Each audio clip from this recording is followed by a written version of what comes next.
কড়ার মধ্যে তেল দিলাম, নুন আন্দাজ মতো,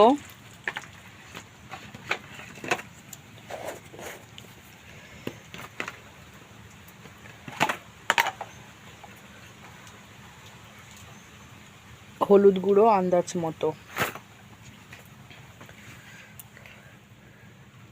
দিয়ে আলুগুলো ভালো করে ভেজে নেব।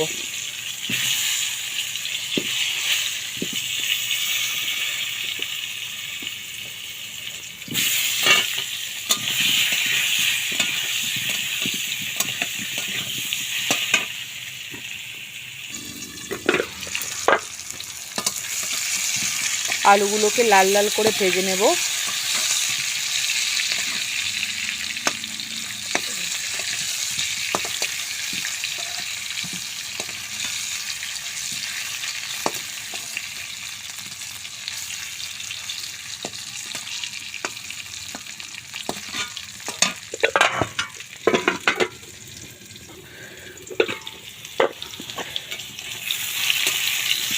আলু যত লাল লাল করে ভাজবো আলু তত বেশি টেস্ট হবে।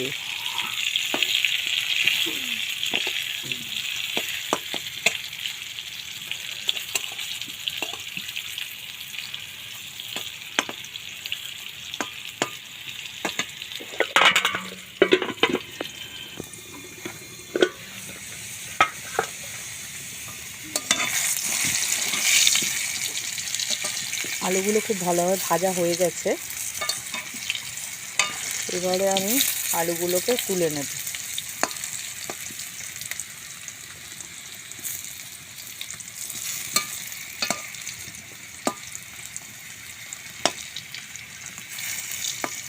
এবারে আমি আলুগুলোকে একটা পাত্রে তুলে রাখবো।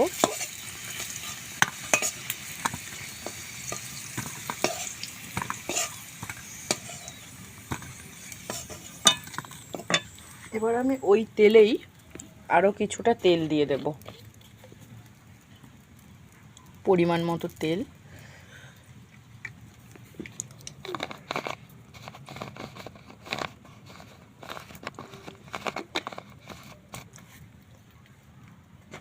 ওই তেলে ফোড়ন হিসাবে দুটো তেজপাতা, কিছুটা শুকনো লঙ্কা আর চিনি, কালারের জন্য। চিনিটা দিলে কালারটা খুব ভালো আসে।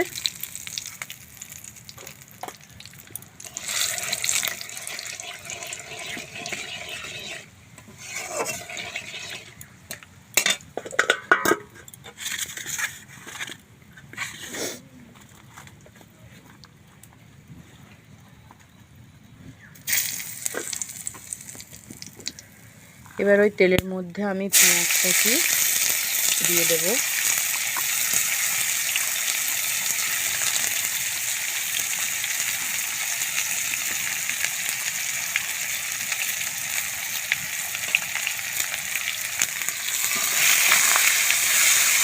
পেঁয়াজটা খুব লাল লাল করে ভালোভাবে ভেজে নেব।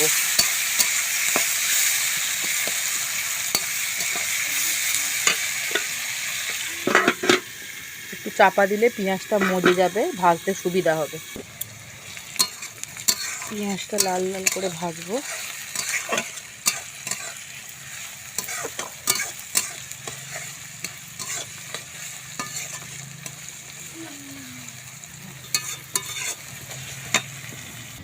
পেঁয়াজটা লাল লাল করে ভাজা হয়ে গেলে এখানে আমি মাংস, আদা, রসুন, লঙ্কা, হলুদ, নুন আর সর্ষের তেল দিয়ে পরিমাণ মতো সব কিছু দিয়ে ম্যারিনেট করে আধ ঘন্টার মতো রেখেছিলাম। পেঁয়াজটা লাল লাল করে ভাজা হয়ে গেলে ওটাকে আমি দিয়ে দেবো।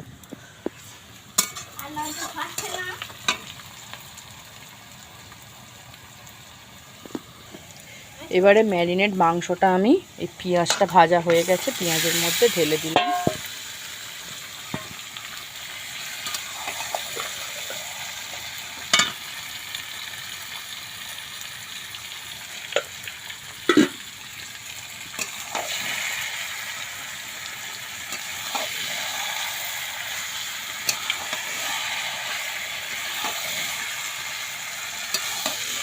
এবারে মাংসটাকে কাঠের জালে আস্তে আস্তে যত ভালো করে কষবো, কষানোটাও ভালো হবে আর খেতেও খুব টেস্ট হবে।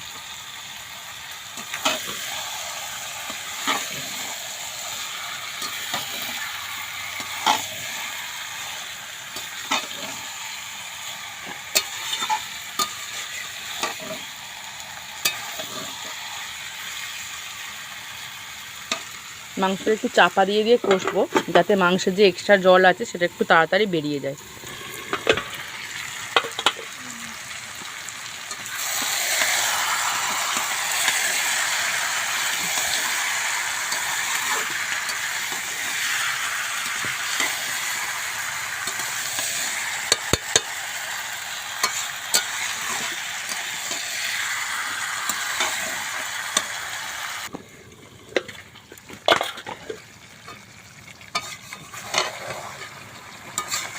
মাংস থেকে অনেকটাই জল বেরিয়ে গেছে,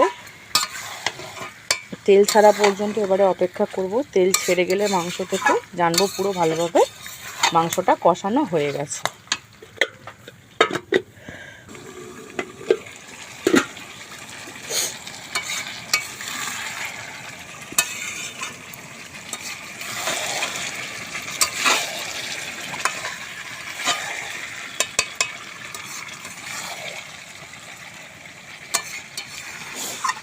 মাংসটা দেখুন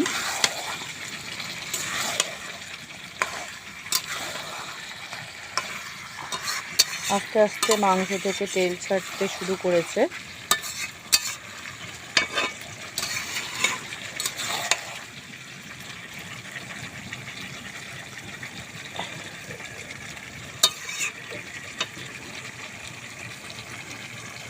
এবারে আমি মাংসের মধ্যে ভেজে রাখা আলুগুলো দিয়ে দেব, কারণ আলুগুলো বড় বড়, ভাজতে সেদ্ধ হতে একটু সময় লাগবে।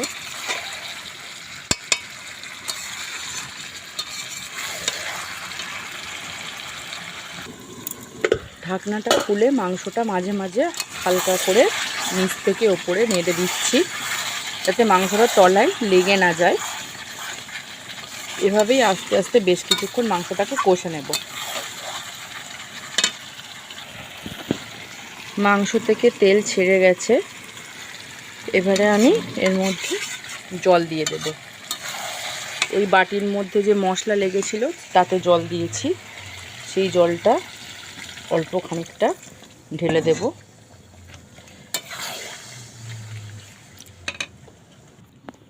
মাংস তরকারি রেডি। এবারে অল্প গরম মশলা দিয়ে নামিয়ে নেব।